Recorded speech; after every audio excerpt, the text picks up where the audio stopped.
नमो नमः भवतां सर्वेषां एक कक्षायां हार्दिक स्वागत है। कल हमने जहाँ तक अपत्याधिकार प्रकरण पढ़ते हुए छोड़ा था, आज हम उसके आगे से अध्ययन अध्यापन प्रारंभ करते हैं। प्रिय छात्रों, जैसा कि आप सबको विदित ही है, हमारा अपत्याधिकार प्रकरण चल रहा है और उसमें हमने करीब 20-25 सूत्रों का अध्ययन अध्यापन कर लिया है। आज हम उसके आगे से प्रारंभ करेंगे। इसलिए अत्र प्रथम सूत्र में आगच्छति अद्य तस्यापत्यम। सूत्र से वृत्ति अस्ति षष्ठन्तात् कृत संदेह समर्थात् अपत्यार्थे उक्ता वक्ष्यमाणा से प्रत्यावाच्य। अर्थात षष्ठन्त कृत संधि कार्य, जहां पर संधि कार्य कर दिया गया है, ऐसे समर्थ प्रातिपदिक शब्द से अपत्य अर्थ में, संतान अर्थ में उक्ता जो कह दिए गए हैं, पहले जिन प्रत्ययों को कह दिया गया है, वक्ष्यमाणा से और आगे जिन प्रत्ययों को कहेंगे, ऐसे प्रत्यय वाच्य वैकल्पिक रूप से होते हैं। सूत्रमिदं द्विपद घटितम अस्ति, प्रथमम अत्र अस्ति तस्य, यह षष्ठन्तम अस्ति, द्वितीय पद अस्ति अपत्यम, यह प्रथमान्तम अस्ति। अनेन प्रकारेण सूत्रमिदं द्विपद घटितम अस्ति। अब इस सूत्र का उदाहरण आता है, तो यहां पर उदाहरण दिया है उपगो अपत्यम औपगव।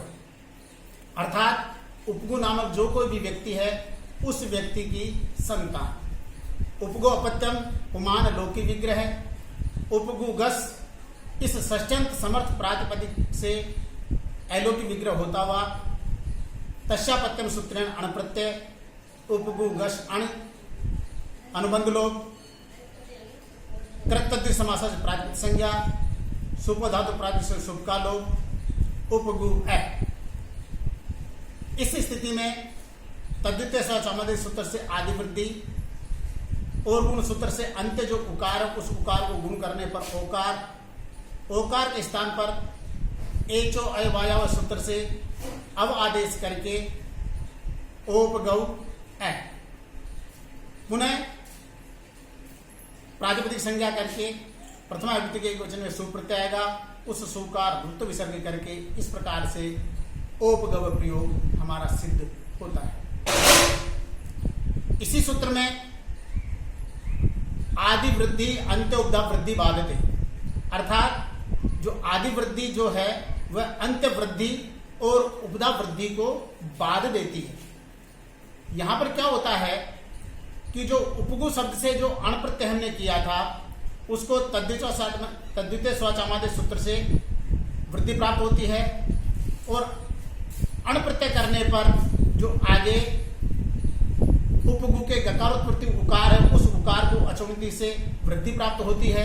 इस प्रकार से दोनों में सूत्र क्रम से परवर्ती होने के कारण आदि वृद्धि अंत्य वृद्धि को बाध देती है और हमारा औपगव प्रयोग सिद्ध हो जाता है। इस सूत्र के संबंध में ही पूर्व पक्ष, अर्थात जिन प्रत्ययों को कह दिया गया है वो एवं वक्ष्यमाणा से और जिन प्रत्ययों को आगे कहेंगे, उसके संबंध में एक कारिका श्लोक वार्ता के रूप में उपस्थित होती है। वह है तस्य इदम अपत्येपि बाधनार्थम कृतम भवेत् उत्सर्ग शेष एवासो वृद्धान्यस्य प्रयोजन। अर्थात तस्य इदम इस अर्थ में अपत्य अर्थ के इसी में समाविष्ट हो जाने के पश्चात भी अण प्रत्यय सिद्ध था, लेकिन फिर भी 6 आदि जो विशेष प्रत्यय है उनको तस्यापत्यम सूत्र से बांधने के लिए इस सूत्र की आवश्यकता होती है। और यह सूत्र उत्सर्ग और शेष है, ऐसे वृत्तसंज्ञक शब्दों से भिन्न शब्दों में भी अण प्रत्यय जो होता है वह ही इसका मुख्य प्रयोजन है। इसी सूत्र के अंतर्गत नीचे लिखा हुआ है कृत संदेह किम सौत्यति। इसके संबंध में कृत संदेह किम अर्थात कृत संदेह, ऐसा कोई प्रयोग जिसमें संधि करना आवश्यक हो, तो पहले हम उसकी संधि कर लेते हैं। संधि करने के पश्चात ही अण इत्यादि प्रत्ययों का प्रयोग करते हैं। यहाँ पर उदाहरण दिया है सौतिथि, अर्थात सु प्लस उत्थित से अपत्यम, इस विग्रह में ये प्रत्यय करने से पहले ही सु प्लस उत्थित दोनों को अकस्म से संवर्धित करने के पश्चात ही हम प्रत्यय करेंगे। प्रत्यय करने के पश्चात ही उकार को वृद्धि, और इस प्रकार से ऐसा शुद्ध रूप बनेगा सौतिथि। यदि हम दीर्घ न करके उसके पहले ही यहां पर वृद्धि कर लेते हैं तो सह में जो उ है उसको वृद्धि होकर के एचो याओ से आओ आदेश होकर के साउत्थिति, ऐसा अनिष्ट प्रयोग बनेगा।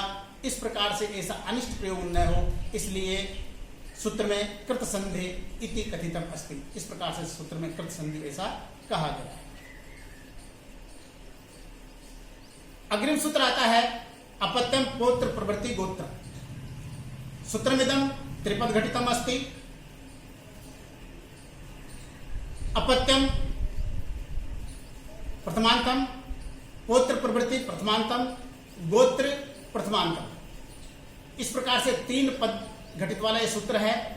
वृत्तीय सूत्र की अपत्यत्वेन विवक्षितम पौत्रादि गोत्र संगम स्यात्, अर्थात जब पौत्र अर्थात पुत्र के पुत्र इसको अपत्य अर्थात संतान के रूप में कहा जाना उचित हो तो वहां पर उसकी गोत्र संज्ञा होती है।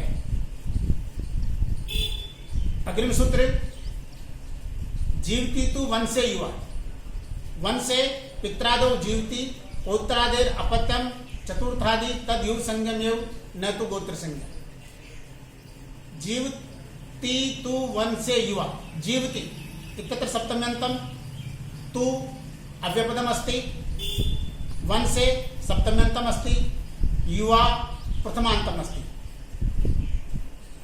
सूत्र का हिंदी में अर्थ है वंशे पित्रादो जीवती, अर्थात वंश में पितामह आदि के जीवित रहने पर पौत्रादेर यत अपत्यम, अर्थात पौत्र आदि को चतुर्थ आदि जो चतुर्थ पीढ़ी है, तो चौथी पीढ़ी यदि जीवित हो तो उसकी युव संज्ञा में तो उसकी युव संज्ञा ही होती है, न तो गोत्र संज्ञा। गोत्र संज्ञा नहीं, यह गोत्र संज्ञा का अपवाद है। अग्रिम सूत्र है भ्रातृ च ज्यायसी, ज्येष्ठे भ्रातृ जीवती कन्यान से चतुर्थादि युव संगम स्यात्। सूत्र का पदच्छेद करते हैं भ्रातृ च ज्यायसी इत्यत्रापि सूत्र त्रिपद घटितम अस्ति। भ्रातृ सप्तम्यंतम अस्ति, च अव्यपदम अस्ति, ज्यायसी सप्तम्यंतम अस्ति।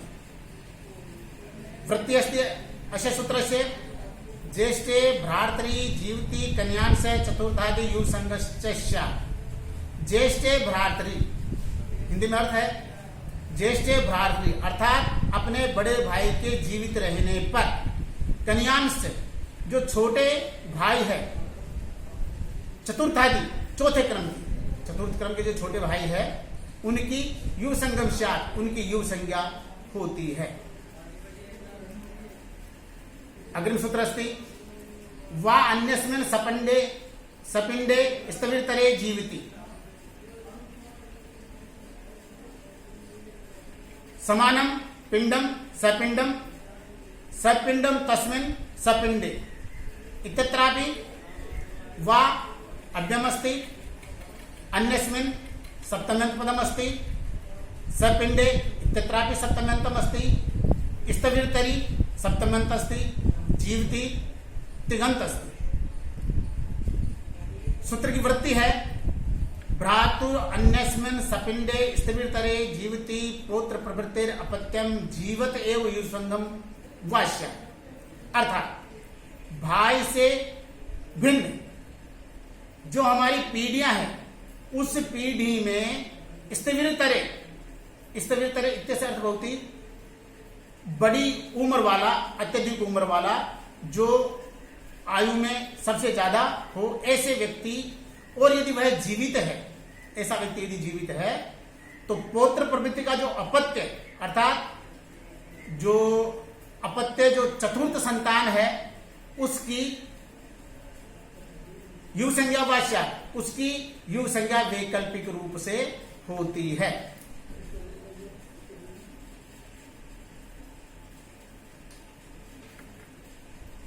पुनः अग्रिम सूत्र आगच्छति। अस्मिन् सूत्रे अधोभागेऽपि किंचित वृत्तानि लिखितमस्ति, परं वयम् अग्रे चलामः। सूत्रमस्ति अग्रिम एको गोत्रे, गोत्रे एक एव अपत्य प्रत्ययः। गोत्रे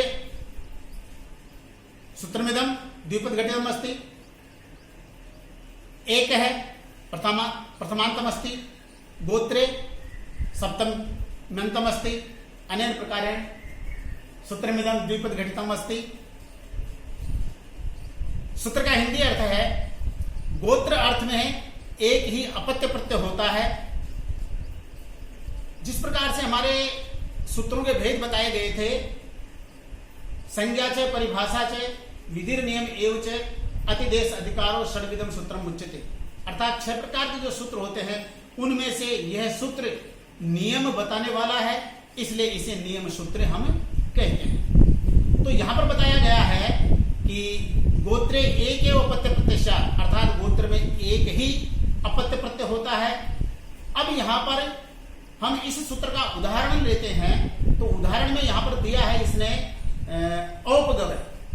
औपगव्य में देखिए, उपगु नामक व्यक्ति का पोता, उसकी संतान उपगोर गोत्रापत्यम पुमान इति लोकी विग्रह उपगु गस, ऐसे षष्ठ्यंत समर्थ प्रातिपदिक से एको गोत्र सूत्र के नियमानुसार तस्यापतम सूत्र से अण प्रत्यय हुआ। उपगु गस अण, ये स्थिति बनी। उसके पश्चात अनुबंध लोप हुआ, उपगु गस है, इस प्रकार से बना। तद्युतांत होने के कारण कृत तद्युत समासास्य से प्रातिपदिक संज्ञा हुई। सुपो धातु प्रातिपदिक से सुप का लोप हुआ, उपगु ए। तद्युतेषु चामादे इति सूत्रेण आदि वृद्धि, और गुण इति सूत्रेण उपगु, गकार में जो उकार है तस्य उकार से स्थाने गुण एचो अयवायाव इति सूत्रेण अवादेश कृते उपगव। पुनः प्रथमा विभक्तो एक वचने सुप्रत्यय सु इत्यस्य ऋत्व विसर्ग जाते सति उपगव इति प्रयोग भवति। द्वितीय उदाहरण इसका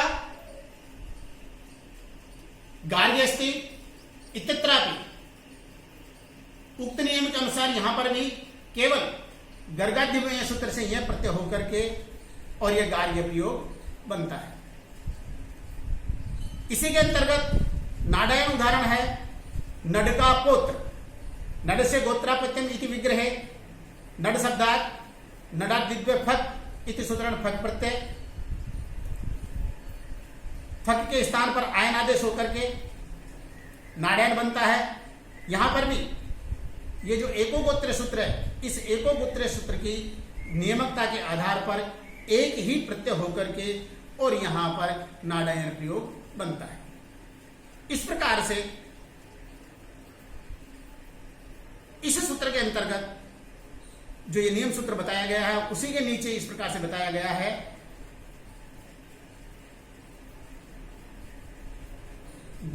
अब सूत्र का उपयुक्त प्रयोजन सिद्ध करने के लिए यहां पर 2 कारिकाएं नीचे दी गई है।